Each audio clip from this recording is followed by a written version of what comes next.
ગાડીનું પેટ્રોલ બાળવું નહીં, કારણ કે પ્રોપર્ટીના ભાવ તડકા જેવા ગરમ જ છે અને પ્રોપર્ટી લઈને કોઈ કાંઈ કરોડપતિ બન્યું નથી.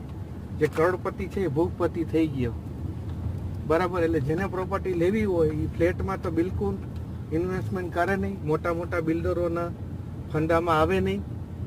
પ્રોપર્ટી જેને લેવાની ઈચ્છા હોય, બહુ બધા પૈસા હોય અને વધી પડ્યા હોય તો જમીનમાં અથવા કોમર્શિયલ પ્રોપર્ટીમાં નાખવાના. ફ્લેટમાં એક રૂપિયો નાખતા નહીં, કોઈ ફાયદો થવાનો નથી. તમે જે વિચારો છો એનાથી વિપરીત જ થશે. એટલે મહેરબાની કરીને તમારી કમાયેલી મૂડી વેડપતા નહીં. હા, જેને બાપ દાદાની મિલકત મફતમાં મળી હોય એ લોકો ફ્લેટ લઈ શકે છે 5-5 કરોડના, 2-2 કરોડના, અને બિલ્ડરોના ઘર ભરી શકે છે, બરાબર છે. આ સાથે મારું આજનું મંતવ્ય પૂરું કરું છું. બીજો નેક્સ્ટ મેસેજ હવે આવતા સોમવારે.